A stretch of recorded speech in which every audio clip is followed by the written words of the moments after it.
Olá, amigos, de volta agora com Proseando nas Gerais, nosso segundo bloco, recebendo com a satisfação hoje aqui Vanessa Seger. Tá vendo que o escritinho é diferente, mas a pronúncia é essa. E a gente já descobriu aqui que é fonoaudióloga, psicóloga nas horas vagas e nas não vagas também. Mas nós vamos entrar agora nessa seara da balada. Você chegou a ser considerada uma baladeira? Ou realmente falou assim, bom, pelo menos conhecer o que é, eu vou? Sim, aí já na faculdade. Sim. Né? Aí sim, a gente saía e era divertido. A gente costuma dizer às nossas amigas que a gente, comparado à juventude de hoje, que a gente não fazia absolutamente nada demais e achava que quebrava o pau. Né? Saía à noite, Estava quebrando todas as regras. Todas as regras, saía à noite, não tinha hora para voltar, porque né, os pais estavam lá. Mas assim, como eram, eu também tive essa sorte, eu morei com 3 pessoas muito caxias, olha só. As 3 estudiosíssimas. Vamos conversar? Não, está todo mundo estudando. Então, deixa eu tenho que estudar. Uhum. Então, aquilo era feito com uma consciência tranquila, porque tinha aquilo, as regras, essa coisa daqueles valores que a gente já tinha comentado no primeiro bloco, é uma coisa que vai ficando. Então, divertia, dançava. Eu gosto muito de dançar, ainda gosto muito de dançar.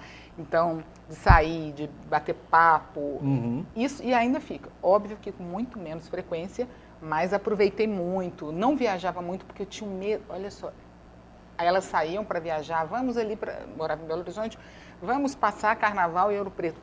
E eu já sabia que isso era uma coisa que meu pai não ia deixar. E ele falava, nada de mal pode acontecer com você, senão eu vou morrer. E eu pensava, se eu morrer, se eu sair escondido e eu morro... Eu mato ele. Ou ele vai me matar de novo, entendeu? Me ressuscita e me mata outra vez. Então eu nem ousava, porque eu tinha medo de morrer e ele ter um ataque, sabe? Então eu não era muito de... Eu era muito medrosa para descumprir regras, assim. Mas aproveitei, foi ótimo. Aí foi muito bom.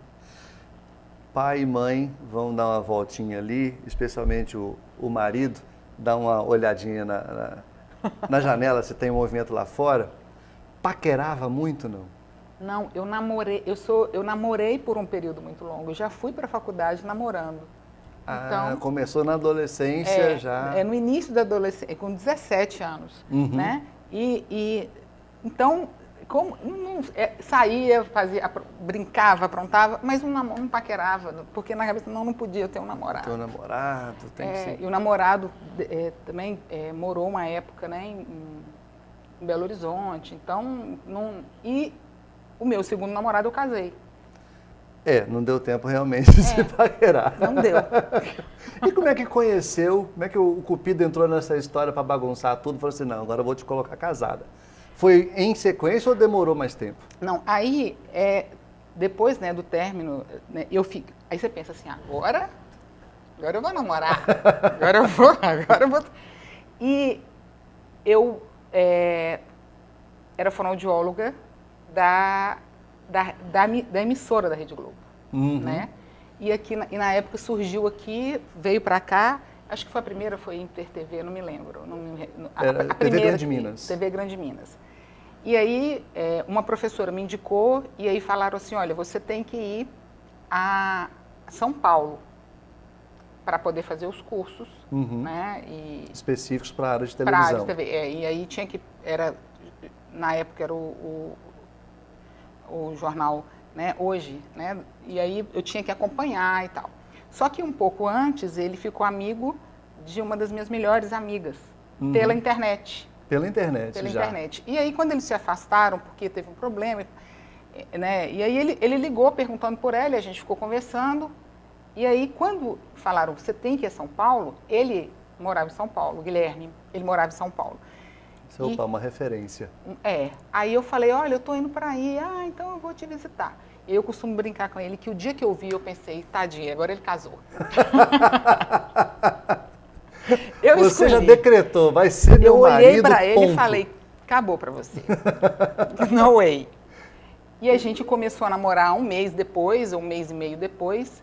E aí ele veio para Montes Claros. Né?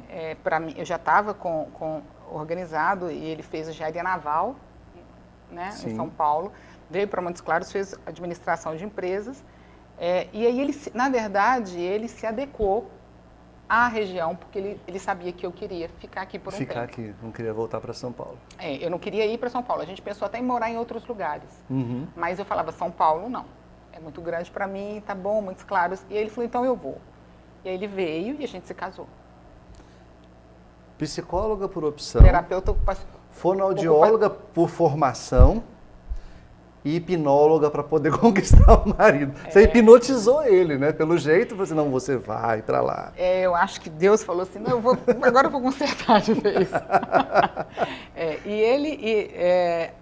Quando a gente se conheceu, é bem curioso isso, porque na verdade não era uma coisa que eu esperava, né? Assim, agora eu vou namorar, eu vou aproveitar. Não, só que não. Vou namorar pro resto da vida. Namorei pro resto da vida. E foi ótimo, porque assim, veio, eu costumo dizer que veio, ele foi encomendadinho, assim.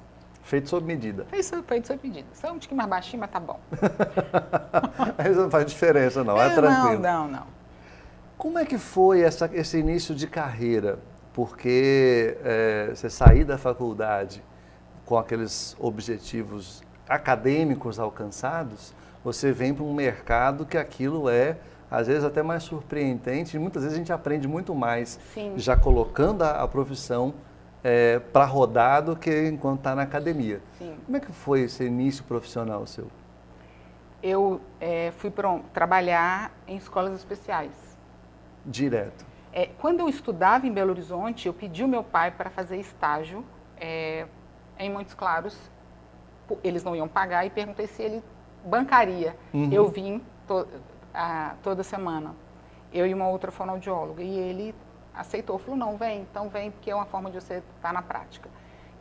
O que eu queria era estar perto deles. Sim. Eu gostava de Montes Claros. E era um jeito de eu estar em Montes Claros. Tô indo para casa, tô indo fazer estágio, tá? Uma desculpinha. Uma desculpinha. E eu vim, então, quando eu voltei, eles já me contrataram e eu comecei a fazer estágio numa clínica, né, com outra fono que disse assim, né, que estava há mais tempo em Montes Claros, nós vamos trabalhar e você vai ganhar por porcentagem. Eu falei, tá, tudo bem. Embora tenha sido a terceira fono, eu e tinha duas fonos, veio eu e a Maria Luísa, logo juntas, né, não imediatamente depois delas. Então, vamos dizer que eu e ela fomos a terceira e quarta fono a chegar na cidade. Certo. Então, tinha um campo grande, mas eu tinha essa coisa assim, deixa eu ficar aqui protegida. Fui para a escola, não tive coragem de abrir um consultório. Sim. Mas foi muito bom, porque foi um aprendizado muito grande durante esse período, né?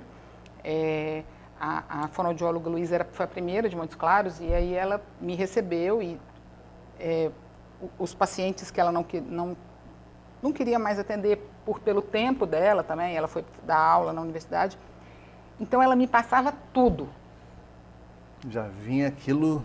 Tudo, qualquer patologia, voz, paciente afásico, gagueira, problema de alfabetização, pessoas com deficiência. Então foi um laboratório maravilhoso. Eu tive que aprender na marra.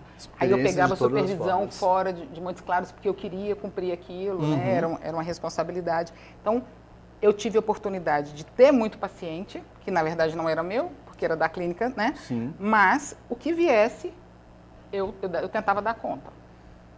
E é impressionante, eu posso dar um depoimento pessoal aqui, seria até um elogio que eu gostaria de prestar um pouco tardiamente, mas a todos os profissionais da área de fonoaudiologia, que eu hoje consigo estar aqui na televisão, conversando, apresentando, muitas vezes até, como já me disseram, sem sotaque, sim, graças a uma fonoaudióloga que nos acompanhou muito no início da carreira na Globo de Varginha.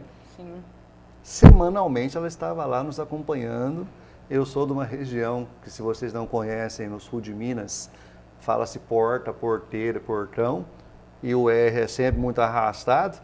Meu sotaque é esse, e a maneira que eu falo e hoje é fluente, foi graças a muito trabalho de fonoaudiologia, que deve ter sido um trabalho também árduo quando você começou com televisão aqui. Sim, verdade. E eu tive essa oportunidade. Depois de formada, uns 4 anos, uma professora me indicou para a Rede Globo. A Rede Globo não a filial, né? Mas a Globo a BH. Rede, não, São Paulo. Aqui foi em São Paulo. São Paulo. Porque eu aqui fiz também em São foi Paulo Globo durante e depois eu fui para o Rio, para o Projac. Aí a gente trabalhou com atores. Sim. Aí a gente fazia encontros anuais, né? Teve esse treinamento, depois a gente passou a ter encontros anuais.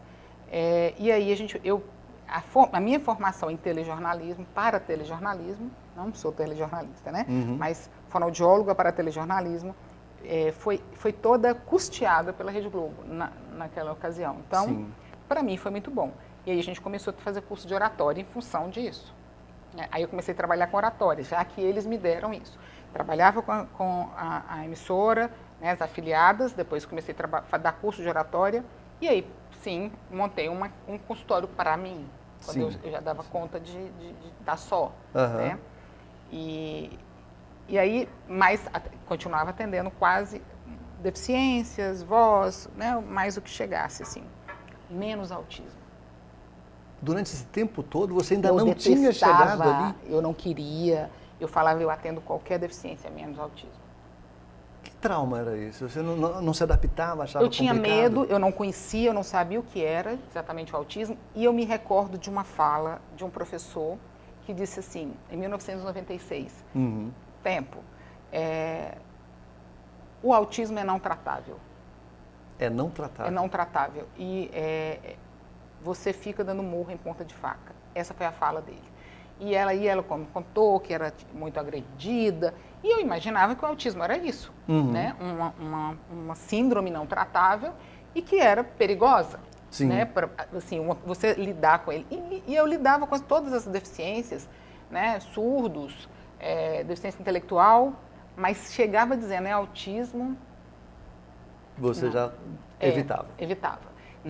Dentro das escolas especiais, sim. Mas eles já eram maiores e não tinha muito atendimento de fono. Os atendimentos de fono priorizavam as crianças menores. Então eu não tinha esse contato. Que coisa! E como é que foi que deu essa guinada na sua vida? Você, com toda essa experiência, depois de adquirir todas as experiências possíveis na área de fonoaudiologia, ser hoje uma pessoa referência exatamente para o autismo? Então, eu acho, quando dizem que Deus não escolhe os capacitados, capacita os escolhidos, eu acho que foi por aí. Sabe assim, acho que ele falou assim, vamos ver se não. Vou te mostrar que é curável. Ele faz isso comigo. Você acha que não? Essa fonoaudióloga, a Maria Luísa, que veio comigo, né, ela engravidou no período que eu estava tinha aberto um consultório, ela engravidou e me telefonou e disse, Vanessa, eu vou te mandar alguns pacientes. Aí eu falei, de linguagem, que era a minha especialidade na época, de linguagem. E aí eu vou ficar 4 meses afastada e depois você retorna os pacientes. Eu falei, ok. E aí ela me mandou 8 pacientes e 5 eram autistas. A maioria. Eu falei, agora ficou bem ruim, né? Porque eu não fazia ideia do que eu ia fazer. E como aí, é que eu corro, né? Como é que eu vou correr e dizer, olha, agora que eu lembrei que não sou eu, é outra vocês. E aí uma mãe, que foi a primeira presidente da ANDA, muito aguerrida, eu comecei a comentar com ela e a Laura Bandeira, que hoje é uma das minhas sócias, falou, elas duas vieram junto, né? E aí eu comecei a falar, olha, eu não trabalho com isso, eu não sei, e falei com essa primeira presidente, eu não sei exatamente o que fazer, mas ele é autista. Ela falou, não, ele não é. Eu falei, não, mas ele me parece autista. E comentei com a Laura também, olha, seu filho me parece autista, não tinha um diagnóstico. E aí eles foram a Belo Horizonte, porque não tinha na época psiquiatra aqui, que fizesse esse diagnóstico. E aí, então, eles foram e o Dr. Walter Camargo, ele comentou com elas assim, olha, lá não tem, seria legal se vocês pudessem montar uma associação, porque lá não tem realmente nenhum trabalho direcionado para isso. Elas voltaram e me disseram, olha, ele falou que não tem nada o que fazer aqui, mas falou da associação. E eu pensei, bom, eu vou ter que ficar 4 meses com esse pessoal. Eu não faço ideia do que fazer. Vamos juntar essas mães, vamos conversar assim, o que você faz? Me ensina aí. Como é que se lida com uma pessoa autista, né? Sim. Era começar por aí. E eu não fazia ideia, entendeu? Uhum. Porque para mim, inclusive eu acho que é não tratável. Vocês estão aqui. Falei, então vamos procurar entender. E aí, essas mães, eram 6 famílias, se juntaram, né? E todo mundo buscou, não só eu. Todas essas mães foram para fora, fizeram cursos, a gente se dividia. Um vai para São Paulo, outro para Ribeirão Preto, Belo Horizonte, a gente fazia cursos. Onde tinha, estavam vocês. E a gente dividia isso, ó, faz isso, tem que fazer aquilo, para parar de fazer xixi, para poder... E a gente começou a estudar muito, e aí deu os 4 meses que eu tinha que devolver os pacientes. E eu não sei devolver mais. Não, e aí, por misericórdia, eu acho, porque eu não fiz nada demais. Desses 6, 4 falaram. Começaram 4? a falar, 4. Então, dos 5, depois, porque uma mãe entrou, né, que tinha um filho e que chegou com queixa, ele não come isso, que foi a penúltima presidente da ANDA, né, a Keila, e ela veio somar, sem saber que eu atendia. Eu não sabia que aquilo era mais leve, eu não sabia que aquilo era autismo. Também era autismo. E aí ela me disse, ele é autista. Eu falei, não pode ser. Então, não sei o que é autismo. Era o 6º. E desses 6, 4 falaram palavras, começaram a se comunicar. Aí eu pensei, não é tão difícil assim. E você tem o afeto e o vínculo, não só da criança, como dessas famílias. E a gente se vinculou muito, a gente se fortaleceu muito. E aí, então, eu resolvi, falei, não, é por aí. E eu resolvi devolver. Olha, eu liguei, olha, Vanessa, cheguei, eu falei, eu estou devolvendo, e falei com as mães, vamos voltar para a fono. E aí elas falaram, não, vamos tentar continuar. E aí eu liguei para ela, falei, olha, eu estou com um problema aqui, porque a gente montou uma associação. Eu não quero parar. E aí o pessoal, eu até queria. É mesmo? Eu até queria, porque foi muito esforço para mim. Né? Eu queria cumprir e honrar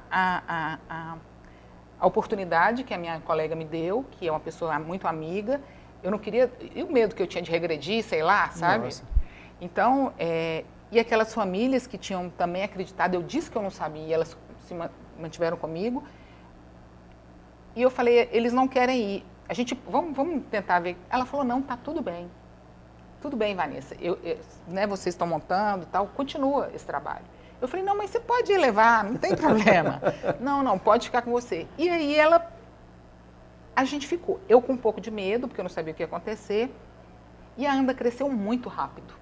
Eu não esperava por isso, sabe? O número de pacientes era maior do que você imaginava que pudesse ter na cidade. E a gente começou a trazer gente de fora, e eu sei que esse talvez seja meu maior legado, porque eu sei que eu inspirei algumas pessoas, parece falta de modéstia, mas não é, porque tem pessoas excelentes, né, e que elas próprias, elas buscam as suas formações, e são excelentes profissionais, mas eu sei que algumas inspirações partiu da ANDA, não de mim, naturalmente, né? Eu falo porque eu sou uma das fundadoras, e a ANDA, ela inspirou muita gente a buscar o autismo, a entender o autismo, a de receber isso e acolher. A ANDA tem um papel fundamental no autismo hoje, não só na nossa região, mas em todo o Brasil. Né? A ANDA foi o primeiro congresso de autistas do Brasil, onde só tinha autistas palestrando. O que é já uma evolução. Sim, é muito inovador. Então, ela trouxe possibilidades grandes. Hoje são 156 inscritos. Né? Um número respeitado. Sim, tem uma sede própria. E a gente não tem 10 anos. Né? Pode se considerar recente. Recente, né? Nós temos 9 anos. E para se manter, é as duras penas. E eu vou dizer, a gente vai dar mais um intervalinho, mas já vou deixar esse intervalo com essa expectativa para o nosso terceiro e último bloco. Um filme, muito tempo atrás, acabou meio que estigmatizando que autista é aquele que roda o pratinho Isso, e fica verdade. se balançando vendo o pratinho rodar. E o autismo é multifacetado, tem várias Exatamente. situações. Sim. Vamos conhecer um pouco mais disso? Daqui a pouco, depois de mais um intervalinho, a gente volta já.